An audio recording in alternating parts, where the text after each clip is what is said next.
Hey guys, Marian Fazeli, the founder of Ketovation and K-Nutri. Today I have a really special guest with me, Nemo. Why don't you tell everyone a little bit about yourself? Uh, I'm a swim coach. That's me pretty much in like the shortest way I can put it. I do I coach swimming. I was a competitive swimmer. I retired about 2 years ago, and yeah, now I've pretty much devoted all my time to coaching swimming in all shapes and sizes and forms and Yeah, everything pretty much. So, yeah. nice. What were your experiences like when you did competitive swimming? So, my experience with swimming is very unorthodox.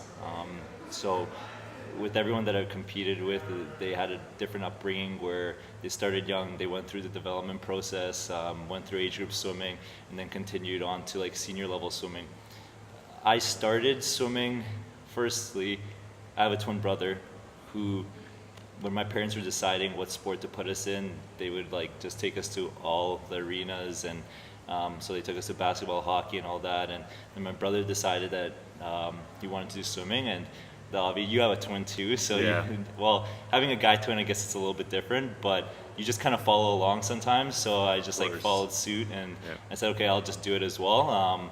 And so that's how I got into swimming, and then we started doing competitive swimming when we were 9 years old, and I did that for about, I'd say, until I was 13, 14, and then it slowly started to kind of die down. Not the interest so much, but the coaching wasn't there to keep me captivated and wanting to do it. I still loved swimming, but I'd go on my own. So I wouldn't really go to practices. I'd go to lane swims. I'd teach myself, and I'd do so in swimming we have two seasons, long course and short course season. So short course is like, let's say, September to February, and long course is from March onwards. So I'd do like the first half, and I wouldn't really swim the second half. And so I got back into swimming seriously after first year of university. So I joined a team there. So I went to Laurier for a year, and I joined the swim team. I was rookie and MVP of the year, and then because of how that school year went, where I wasn't convinced that I wanted to do what I was doing, I dropped out, and Yeah. and I came and started to swim with the first coach that coached me ever. So, okay, going back, let's rewind.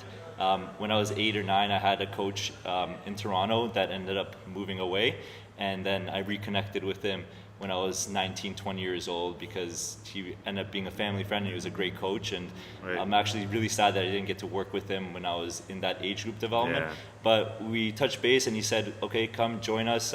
He wanted to have an older athlete in the group, so I was swimming with an age group club, so these are like 16, 17-year-olds, Yeah. and I was like 20, 21, 19, 20. And so we started. That first year was extremely humbling because I was getting beat by the 16, 17-year-olds. Right. They're like junior national team members and stuff like that. And so for the next 6 years, I trained with Richmond Hill Aquatic Club. In that time, I had an opportunity to qualify and be on the Serbian national team, which was like a lifelong goal. As a kid, I always wanted to represent my home country, which is Serbia. That's where I was born. I got to do that. I trained in Europe. I competed in Europe, and then finished my career here from 2014 to 2016, finishing with the Rio Olympic trials. So, and meanwhile, the last 2 years of my competing, I was coaching as well. So that's how it all kind of blended in. Yeah, so that's my experience of swimming, the short story of Yeah, it. that's pretty cool. Yeah. You talk a little bit about having a twin, Yeah. and I know what that's like. So I have a fraternal twin. So Same here. yeah, and I think it's a little bit different than having an identical twin because you still get like your own identity, but you have that factor where you want to chase each other, and everything that they do, it kind of just makes you want to do better Oh, in yeah. that same aspect. Yeah, but you're all like individuals in your own right, in the sense that, so me and my brother, we joined swimming, and he was an absolute talent. Like, he regrets it now because he had everything so he was always a little bit taller than me, a little bit bigger than me.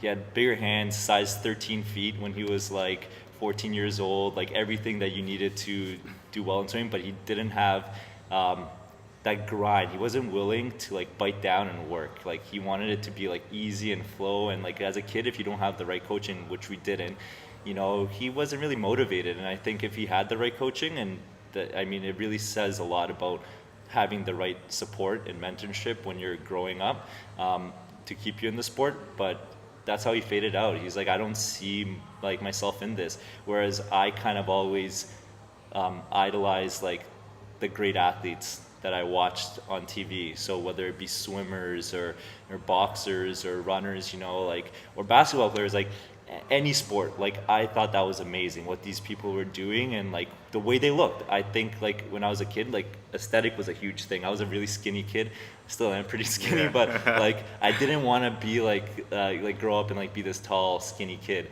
And so I'm like, I want to like build my body up to be like these athletes, and I think that like kind of brought me into performance eventually too. But going back to having a twin, yeah, like we were always competing with each other. Like I had the resilience and like the fight, and he had the technique and talent. So he would beat me just like, effortlessly. But then in moments where it got really tough, if you had to endure something, so something that was like a little bit longer, I had like the, I guess, mental toughness. I think I was just like born with that like kind of grind and fight to like endure something a little bit longer, and he wasn't able to like handle pain as much. So if we like, I don't know if you ever feel like that, like if we were one person, we would make like the perfect like athlete. But like it's almost divided, you know, the way it is. Yeah, no, I would say that my experiences growing up with a twin sister, or that I found I was more naturally gifted towards certain sports and physical activity, and then towards, you know, the end of high school, she was the one that literally just put in the work day in and day out, where she was able to get that drive from, you know, not feeling as talented or gifted growing up.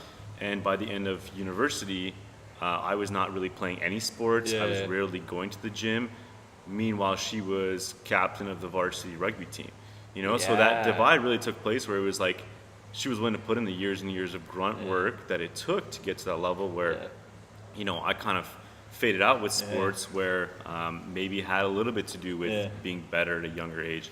And so that's kind of what got me into CrossFit. Was she started here and she was in really good shape, and I was like, I can't be behind. And that was, you know, 3 years ago. So I was 23. And I kind of had to make that decision, like, am I going to go down this path where, you know, I don't take my physical activity seriously? I was still going to the gym. I was still doing some bodybuilding stuff here and there, but I was never functionally fit. You know, I would never say that my aerobic capacity was good. So it was kind of like, you know, it was nice to have that that thing to chase and continue to better myself. Like with, you know, your training and stuff, because I know obviously trying to get to an elite level in anything is insanely difficult. I think people don't understand how many hours and how much sacrifice you really have to put into to get great at something. So how did you manage, you know, growing up and, you know, doing those early swims? Because I know, you know, from anyone that's done competitive swimming, usually you're up at like 5 a.m. to do your first session, and then sometimes you have to train again in the afternoon. So I can imagine with school and then being a young kid that wants to play video games and, you know, play with his friends, like how did you manage to kind of stay on top of that? So that was the tough part, right? Like that's why I didn't stay in it when I was a kid, right? Like no one really motivated me. Like coaches that I was at that time working with, like you'd get up at 5 a.m, and there needs to be something more than yourself at that age, right? You're still learning, you're developing, you need some kind of mentorship. And so for me, like I would be able to get up at 5, but at some point it like lost purpose, and I couldn't justify it for myself in my head. Like you wait, like if you know anything about like getting up at 4:30, like if practice starts at 5:30, you're up at 4:30 because you got to eat, you know, got to get ready for school because you're going to school right after that. And so when you get up at 4, it's a lot different than when you're like going to bed at 10 and you're like, I'm gonna get up at 4:30, no problem. And when that alarm goes off, you're like, man, I just want to stay in bed right now. Like 4:30 is a different animal in its own. But anyways, as a kid, you need something to look forward to, and you need some kind of clarity, and someone needs to give you that clarity. My parents never forced me and my brother to do anything that we didn't like. And I, at times when I was growing up, I kind of disliked that about them. I'm like, why didn't you keep me in it? Why didn't you force me to do it when I was younger? And now I see that it actually played a big impact and role in like me being an individual, right? They didn't want us to do something that we didn't want to do, and like we would have to live with the consequences later, right? You look back and you're like, you learn from it, and everything that you take on later in your life, you're like, well, I remember when I was a kid and like, you know, this seemed like it was not justified, and now you look at it and like whatever you take on, like whether it be a business or something, it's like you're like, okay, this stuff matters, like the hard work matters, like being able to be durable and like have the stamina to outlast others is really important. But as a kid, you don't have that. So to go back to your question where how I handle it, I'll talk more about when I talk about my swimming and my competitive side. I talk in the age range of 20 to 26. That's where it was really serious. And like when I was 20, I felt like a 13-year-old in that club because I was like getting like whooped daily, right? And then you got humbled because these kids had so much like base ahead of you. It didn't matter their age. So what I had to learn very quickly is to be okay with that. You know, you show up and it doesn't matter the age. You go and you do the work. But I still had to. At this point, a lot of these kids are driven. So at the age of 20, my parents aren't driving me to practices. Like, this isn't a choice of my own. They're like, you can live here, but you got to pay certain things. You're paying for your food, you're paying for your swimming, you're paying for your travel, and you're driving yourself, and you're like paying for your car, whatever that is. And so I was living in Toronto. So I would drive in the morning, 25 kilometers up to this area. Then I would drive back home another 25, and this was like, so 5:30 to 8 o'clock, and then I hit that rush hour traffic coming down. So I would sit in traffic for an hour. I'd go home. I was doing a course at the time for coaching, and then I'd go back in the afternoon. So it was twice a day, and I'd drive like about 4 times a week. I'd drive 100 kilometers, and like all the other days it was 50 kilometers a day of driving. And you know how Toronto traffic is. It's not just like a straight shot. In the morning at 5:30, it's great, man. You get to practice in like 15 minutes. At 25 kilometers, you're like down that highway, but on the way back, bumper to bumper traffic, and you're like, man, why am I doing this? Why am I doing this? Like every one of my friends at this age is like, they're finishing their degree, they're doing this, and like I'm sitting in this car, bumper to bumper traffic, training with age group swimmers, right? And eventually you learn like why you do it, and it becomes justifiable, and like at the end of the tunnel when you've done it all, like then you're like, okay, that's what it all meant. But in that moment you're like, oh, I don't want to be there.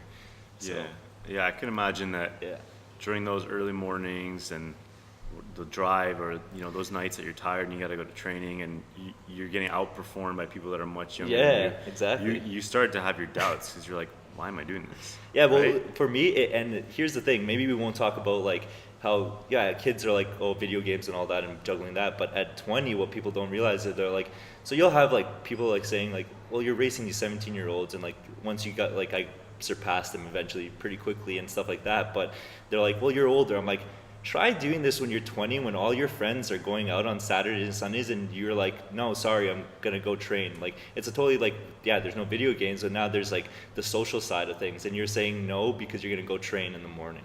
Like, there's a lot of other things that come into play, and I think to be a good athlete in your 20s is a lot harder than in your teens, because you have your parents. If like you have a good support system, like your parents do everything for you pretty much, and you just have to show up, and you have good coaching, you're good.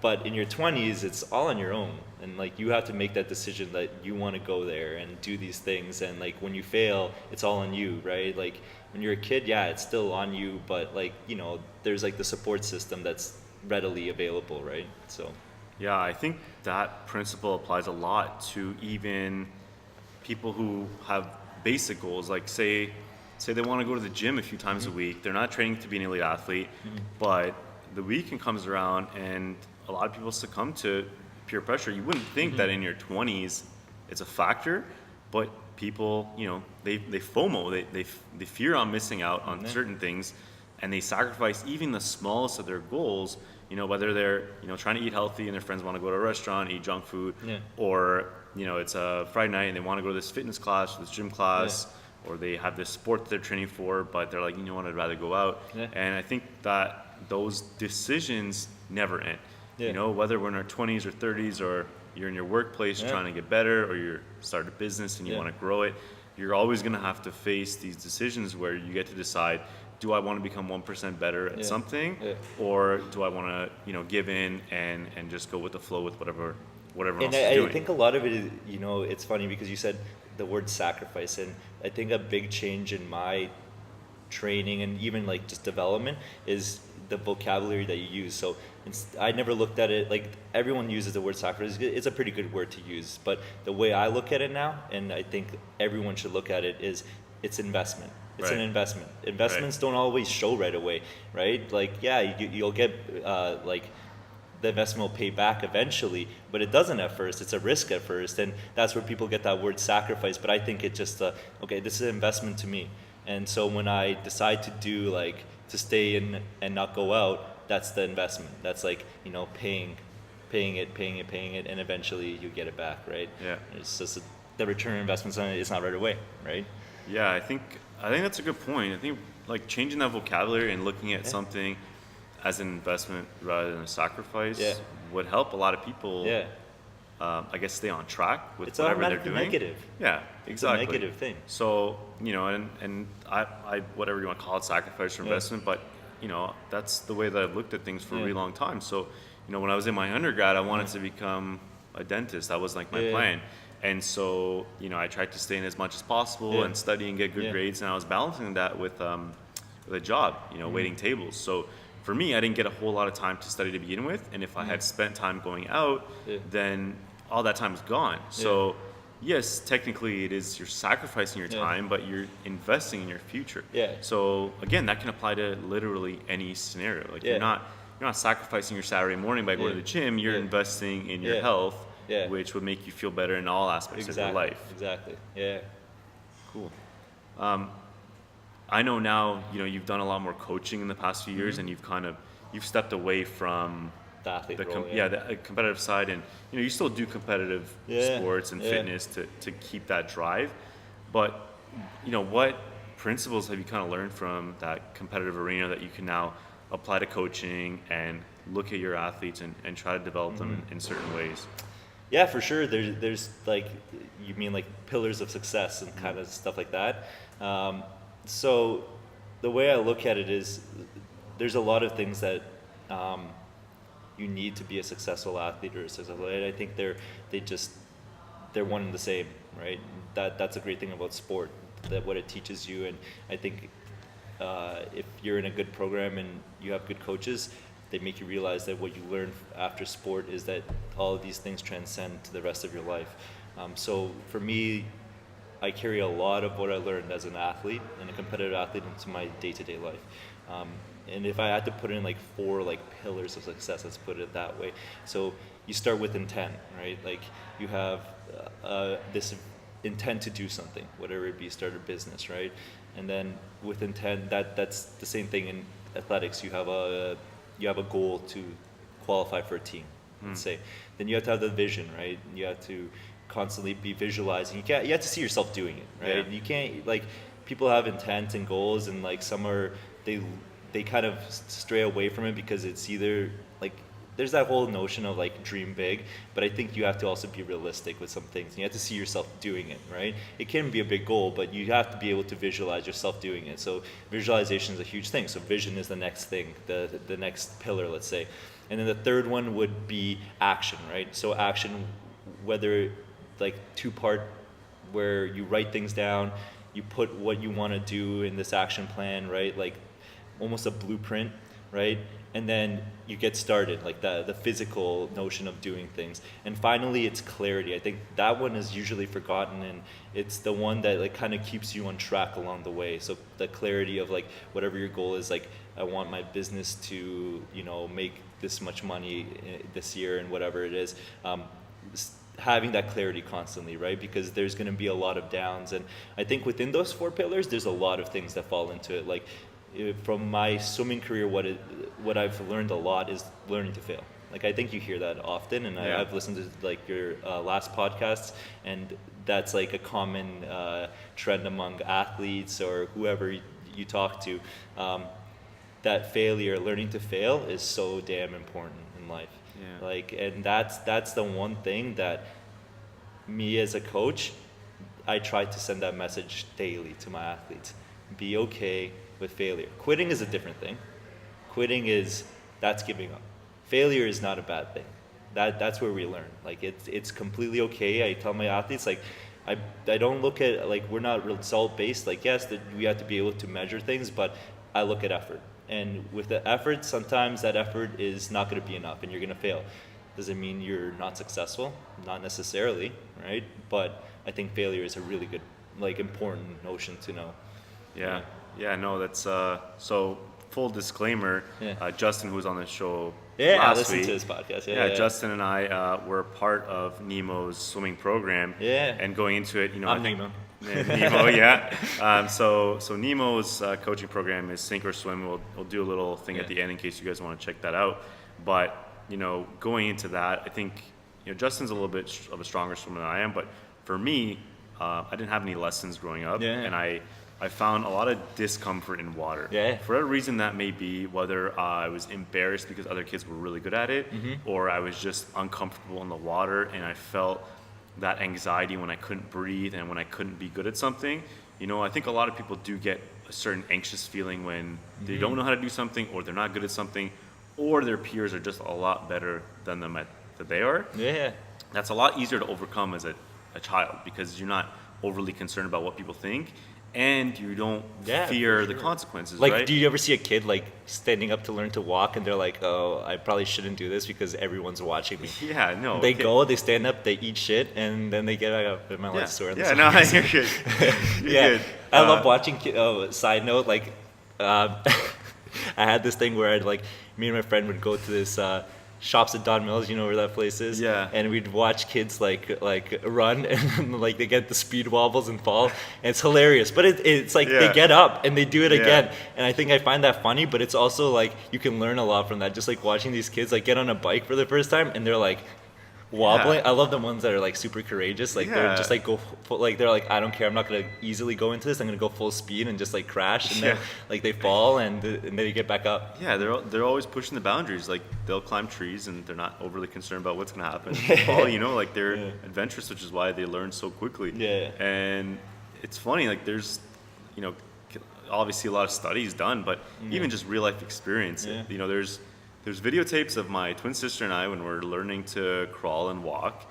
And, you can literally see in the video where my sister starts to take a few steps, and I look at her and I'm like, I have to do that. And I'm literally like a year old maybe. And you see me in the video get up right after and just literally run as fast as I can across the room. And I'm clearly trying to outdo whatever she's doing. And it's hilarious because, our brains are not that developed yet, but we're just primed to try things and fail and get up and try them again, because we're not overly concerned about them.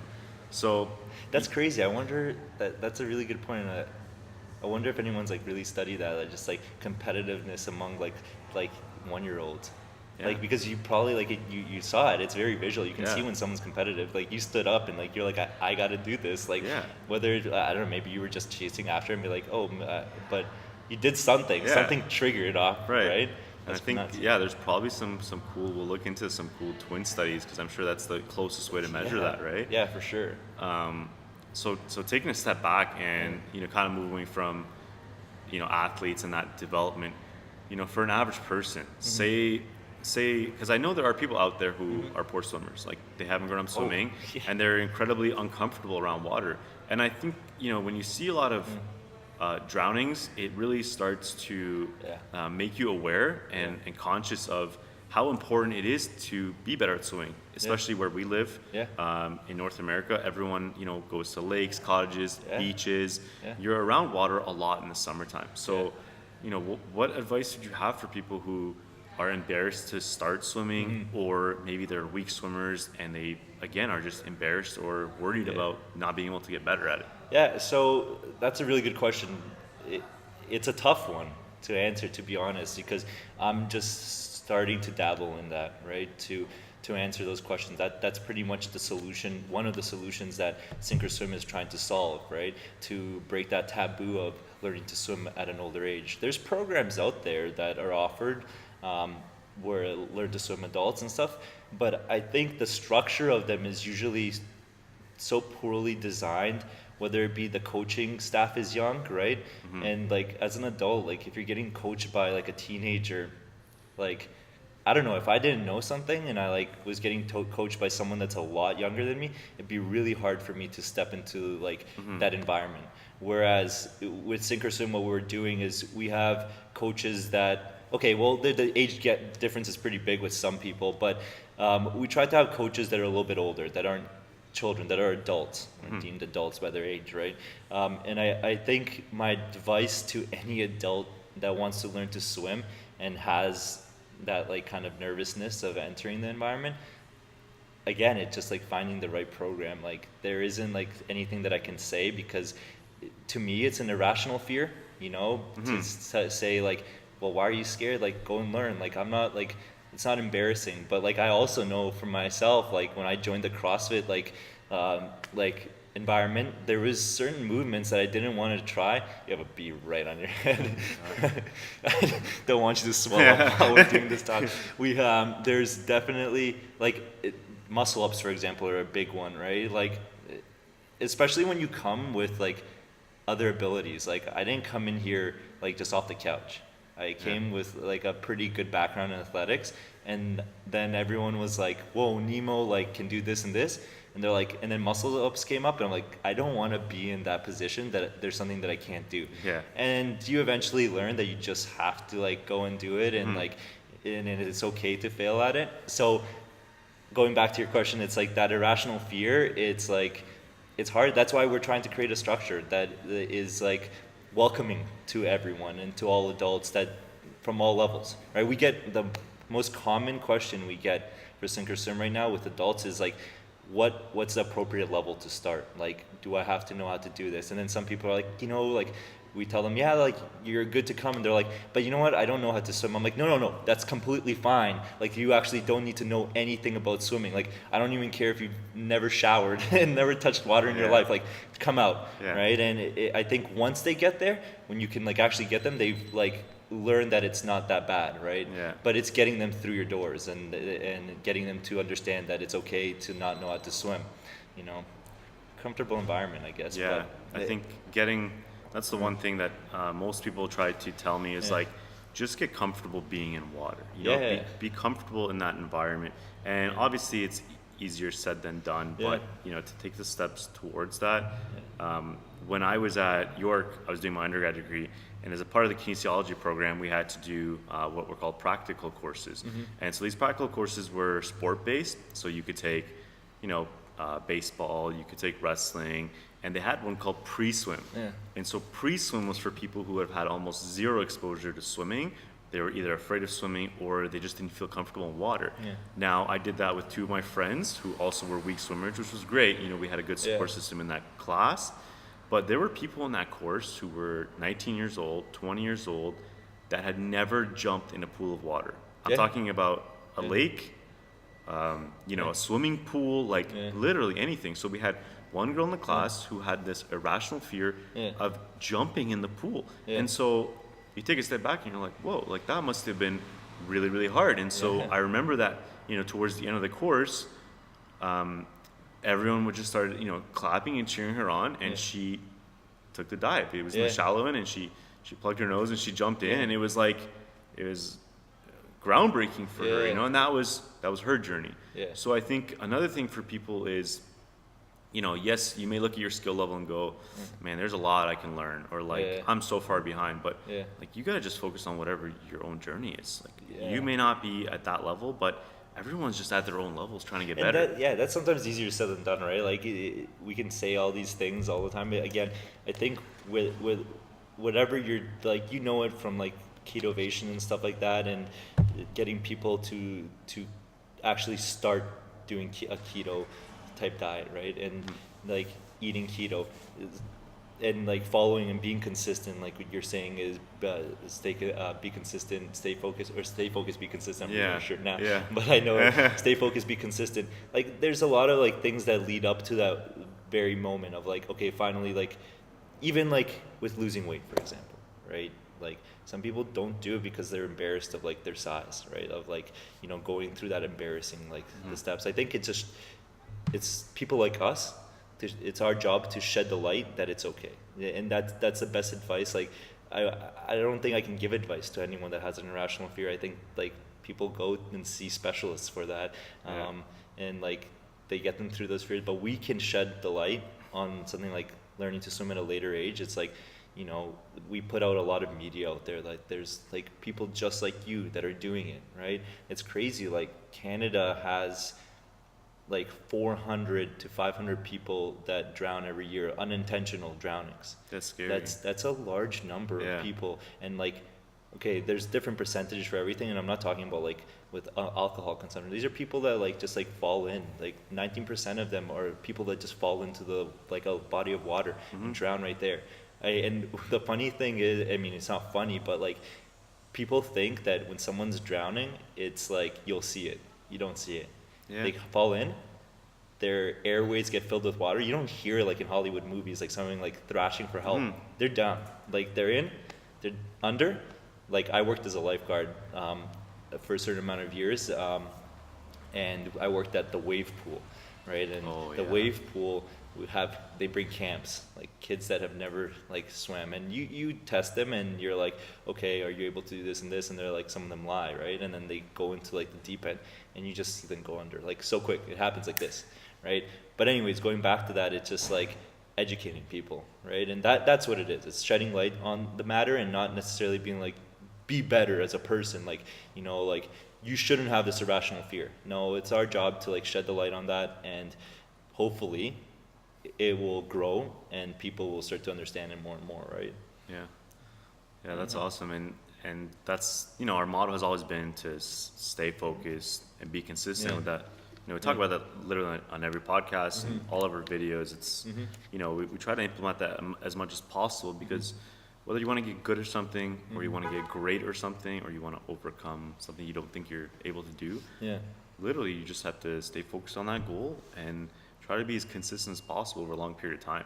So there are times when, like, you know, I didn't want to come swim, or I didn't want to go to this pool and do laps.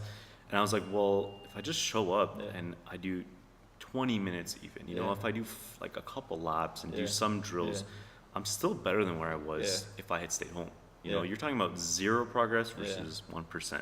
So focusing on that, you know, that 1% getting better every time you do something, whatever it may be, is I think probably the most important thing. Well, you're like an amazing ambassador of that like notion. I mean, also that you run the business too, but you again, you have to just continue to talk about it. It's not a matter of like, some people are just not born with that mentality. Some people don't have that character, and I think it's a lot of people that haven't experienced sport in their life, right? Like, what does stay focused, be consistent mean to someone like that has never had any like real struggle in their life, like where they pushed through something and like lasted? There's a lot of people in that. Like I don't think when you're in it, like you and I are in sport and like CrossFit now, and you don't realize like we're a small percentage, and I'm not trying to be like snobbing or like the upper class, we're not, but like both of us are immigrants, right? You immigrated here, so am I. So 20 like, years ago, I think there's part of that too, right? Like you learned it through subconsciously watching your parents grind and make it, right? And you learned that saying, I'm sure somehow it came from all of that, like stay focused, be consistent. It's like you watch your parents do it day in and you have multiple siblings, right? Like it's not easy. So I think some people just aren't exposed to that, right? I feel lucky in that sense that I got to witness my parents struggle, and whatever, you know, they went through, and however hard they worked to just provide and you know, give the opportunities to me.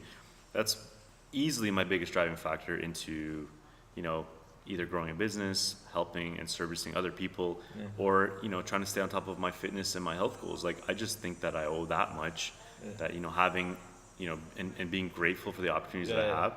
So that's definitely, you know, a key role in just learning to be better and grow a little bit every day. But, you know, a lot of our audience they're people who, they just want to get to the gym a couple times a week and just want to drive that in, like whether you're at the elite level or, you know, you're trying to lose that first little bit of weight, or you're trying to exercise for the first time, or you're trying to lose that first pound after eating poorly for years and years and years. Like, there's always going to be a starting point. Every journey is going to be unique. You can't ever look at someone else and go, you know, they're getting better than me, or, you know, they're building muscle faster than me, or they're losing fat faster than me. Like, it's always going to be completely unique to you, and you just need to apply, you know, those basic concepts of being successful. Yeah, for sure. That's awesome. Well, thank you for being on the show. No problem. If you have any, you know, last pieces of advice for someone who wants to start, whether it be swimming or kind of anything in general? Actually want to touch up on a few things about, we were talking before even the podcast, just like starting swimming and stuff, like why, like what Sinkerswim is. So people can find us at trainsinkerswim.com, or they can find our Instagram, which is trainsinkerswim. You know, what we've noticed with even like adults that are coming back into like fitness, right? And I think you just kind of had a little bit of a experience of that, being a little bit injured and stuff like that, how much swimming can actually help. Like that's what we're trying to do as well, right? So bringing swimming into the world, that like I think people realize that water can help so much, but they don't realize that, like, let's say you're someone that just got off the couch, right, for the first time in a long time, or like hasn't done any exercise, and you go into something that's like heavy impact, right? You don't have the musculature to like necessarily support some of this weight, and your joints will take a big banging, right? And so with swimming, like anyone that's, you know, thinking of coming back, the pool is a really good option, right? Yeah. The semi-buoyant environment that you exercise in is really nice on your joints, especially if you haven't done something for a long time. So for anyone, even in that realm, it doesn't have to be like for Sinkerswim, people that want to join. It's not only for people that want to learn to swim, or like our triathletes or CrossFitters wanting to like become more competitive. It's for all-purpose exercise, right? So yeah, that's pretty much just like, I was thinking about, we were talking about all this thing that of growth and stuff of the company, and I was comparing, I was talking to Kimmy, who's one of, she does our admin and all of that, and creative side of Sinkerswim, and we watched the growth, and that's a question to you actually, like how you got into this like K movement and stuff like that, and how like, I'm sure when you first started Ketovation, it was like, oh, okay, Ketovation, this is Ketovation, and now it's like growing into this whole movement, right? Like health and fitness, right? And I think I'm like we're seeing it happen with Train Sink or Swim, right? It started with CrossFitters, with you guys going to Wadapalooza, and then it was like, how about a juniors program for athletes who you know, do other sports but want to use swimming as like endurance and something like that, and then it like happened, and people joined it and liked it, and then the same thing, and just like growth, and I don't know where I'm going with this, but pretty much, no, that's kind of exactly how Ketovation developed. Like, you know, we started, and when your intentions are pure, and you're trying to build something to service as many people as possible, in terms of, you know, their personal development, like our main mission has always been to just get people to become the healthiest versions of themselves. So, you know, we're just working towards health goals, whether that, you know, you want to get off your type 2 diabetes medication, you want to get absolutely shredded for the summer, or you want to just, you know, lose that little bit of weight that you're uncomfortable with, whatever it may be, you know, we're here to help. And so that has kind of guided our direction, and it hasn't been more like, you know, what can we change? It was like, well, what can we do to service people better? You know, it's always like the person at the end of the day is the most important thing. And I think so that's what you guys did with, you know, looking at juniors and looking at people who want to just get, you know, healthier or get in shape. So that's, I think, always going to guide the direction that things go, especially if you're always thinking about how you can help people. Yeah, it's great. I was thinking about that. I'm like, now we're sitting and doing a podcast. Yeah, like, pretty awesome. I don't know, for all the viewers here, or like our listeners, like Aryan and I, when did we meet? Like a year ago? 2 years ago? 2 years ago? 2 years ago, and you were just like, I think, starting to dabble into Ketovation. Like it was just like starting off, and I hadn't even like thought about like Sinkerswim. That wasn't even a thought in my head. I knew I always wanted to work with like some other athletes too, but and like fast forward 2 years from now, again, like we're sitting doing a podcast, it's really and cool. That growth, right? I think the point of that actually is just like going back to, and like I guess we can end it here and conclude it at this point, is that even like we've done so many things in our life, and this is like fairly new for both of us, and you just have to start it. Like, I think you were one of the first people that I talked to about, like, when we started Sinkerswim. You're like, hey man, just start it, just do it, like, put yourself out there, and stay focused, be consistent, and eventually we're here now. Right? Action cures all. Whatever that. So may if anyone be. listens to that, like, get on it. You'll be sitting across Aryan doing a podcast soon. Yeah, it'd be awesome. We look forward to our future guests. So thank you for joining us on the show. Thanks for having me. Yeah, no problem. So if you guys want to check out our nutrition programs, you can find them at Ketovation, whether that's Instagram or Facebook, or www.ketovation.com. We're always available by email at info@ketovation.com. And we look forward to launching our supplement line in the next few weeks. You can find that at KNutri. K-Nutri supplements on Instagram or knutri.com. So we'll have updates for you there. And if you want to just remind people where to find you. So we just launched our website, trainsinkorswim.com, or you can find us on Instagram at trainsinkorswim. And we're actually Sink or Swim, but Train Sink or Swim is the domain names and stuff like that. Awesome. Sweet. Well, thanks for being on the show. No problem. All right.